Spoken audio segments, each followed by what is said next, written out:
Hey guys, Dantix here back with another Marvel Rivals guide. In this game you don't know what you don't know and can make a hell of a lot of mistakes. What do I mean? Well, let's get into it. The biggest mistake I see people make is not spending time customizing in the menu. There are a ton of options that will help your particular game, generally or character specifically. Here are some major ones. First, the least interesting is one I mentioned way back when the game was in beta. Turn off auto swing for Venom and Spider-Man. Go to settings, go to keyboard or controller depending on what you're using, then combat. Where it says all heroes, select either Venom or Spider-Man or both. Scroll down and you'll see the hero option of easy swing. Turn that off. Easy swing makes it so your web automatically attaches to what the game thinks is the best option.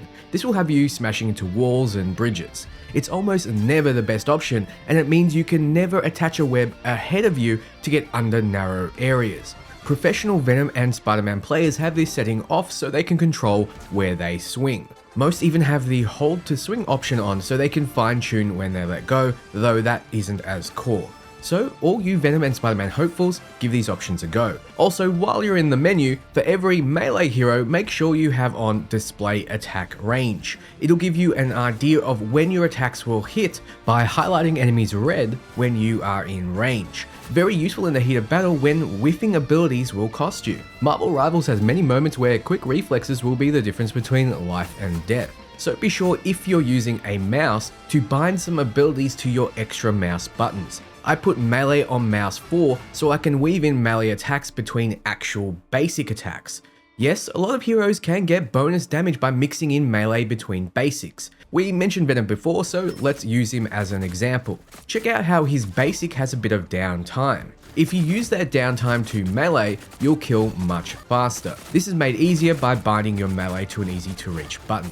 That being said, other characters can combo abilities together with good timing, so be sure to try them all out in practice mode. Magic, for example, can use her right click and E at the same time if you have perfect timing, almost deleting squishy heroes in one hit, so experiment with your mains. In the UI menu tab is Chrono Vision. Most people don't even know this exists. Note the button. For me, it's B. Then try it out in game. It'll put you in a mode where you can see all the destructible elements of the environment. How is that helpful? Well, besides destroying valuable cover for your enemies, there are many destructible walls in each map that are hidden. These will usually be a quicker or more advantageous route to your enemy, letting you surprise them with fire from a different direction. Using this mode helps you find them all. While I'm on the topic of learning maps, don't make the mistake of thinking you can get by without doing some research. If you want to up your game, learn the maps. Learn where every health pack is, what you can get on top of, which way your enemies are coming from. This will all help you be a better player, and you can learn these maps with bot games or in practice. In the audio settings, Combat Mix is the KO sound cue options, letting the game announce when the enemy is KO'd and when your teammate is KO'd helps improve your game. With teammate KOs, you won't be blindsided when your tunnel vision has you diving on the enemy team while your healer is dead. Hearing your backline has been killed or is being attacked will give you awareness to retreat or go and help. It also helps subtly train you to wait until the full team is ready to go. With enemy KOs being announced, this one is obvious, but you'll know what to watch out for and what not to.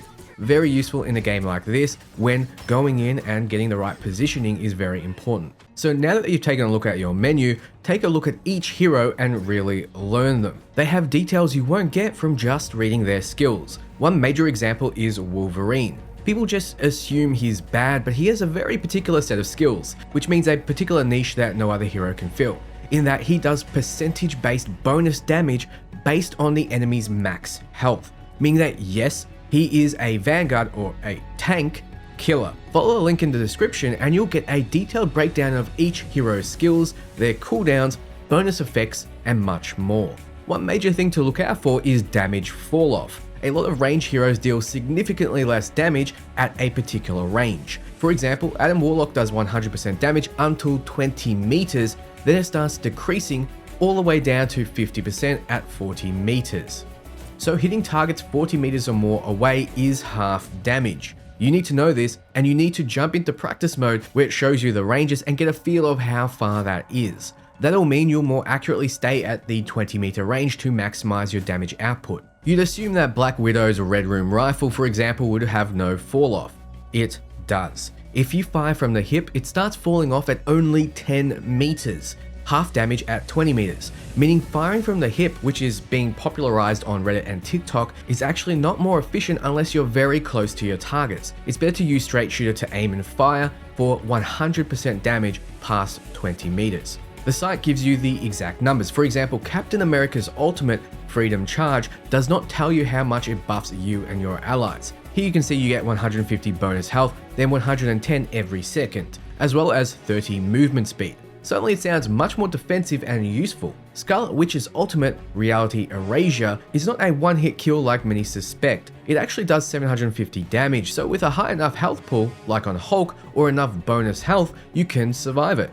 Iron Man's Invincible Pulse Cannon though does more. 1000 damage on hit, then 300 damage a second on the field it leaves behind, meaning that it basically is a one-shot on anything no matter their bonus health. Also note abilities that knock flying enemies to the ground. Hawkeye's Sonic Arrow does this, as well as Hulk's Leap. Being able to counter pesky flyers is invaluable. When I pick Wolverine, who struggles against flyers, and then go up against one, I'll switch to Hawkeye in order to bring them back down to earth, figuratively and literally. You also have abilities that cancel or reflect ultimates. Penny Parker's Web will stop Scarlet Witch's ultimate as well as bring her down to earth, so does Hulk, Mantis, and Luna Snow's stun. Even a sneaky Wolverine Leap will displace her. Best of all is Captain America's shield, who can reflect Iron Man's ultimate back at his team. Don't sleep on this shield. Be sure to test the abilities out as well. Some may function differently or better once you've had a play. Moon Knight's grapple, for instance, is a great way of getting some height and moving around the battlefield, but it can also be used for an escape. However, if you panic, it may take longer for you to get it off. Instead, grapple the ground below you and you'll almost instantly get the boost, saving you time and most likely your life. Punisher's zipline has a boost as well. Jump on it, then jump off almost immediately and you'll be propelled forward. Now, it goes without saying for a lot of players, but be sure to pick up the armor packs that drop off Rocket's BRB. Far too often I see people walking right past them. They give bonus health. The same goes for Jeff's healing bubbles. They'll give a heal, yes, but also movement speed. So even if you're basically full health, you can still use that movement speed. On the topic of Jeff, remember to spit out your allies. Too often I see Jeff players panic and take both teams with them to hell. Or maybe actually that's intentional. So keep an eye out for this icon. It means that this character is getting a seasonal boost. In terms of Duelist, they're getting 15% bonus damage. Perhaps that Iron Fist you hate so much is only feeling overpowered because of it. I honestly hate that Marvel Rivals does seasonal boosts like this, but they do. You'll become a better player, as much as I hate to say it, by taking advantage. Vanguards get an extra 150 health, and strategists get plus 15% healing. This is no small amount, it all adds up. Finally, don't make the mistake of playing on an awful rig. If you can help it, check out PNY's 40 series graphics cards. This level of detail is achieved with my new NVIDIA PNY GeForce RTX 4090. PNY have a history of providing quiet, compact, and frankly unique cards with powerful features, like their new Velocity X overclocking software, which unlocks your true gaming potential. With the software, this handy real-time monitoring tool, and fan control, you'll always be getting peak performance out of your hardware. Plus, if you have the flagship NVIDIA features like true ray tracing and DLSS frame generation, which I personally can't live without, you'll be getting the highest resolutions, the best lighting, and the most frames. So thank you PNY for sponsoring this video and making my experience buttery smooth. So that's everything. What do you think? Did I miss anything? I'd love to know your tips below. Thanks so much for watching, and until next time, ciao friends.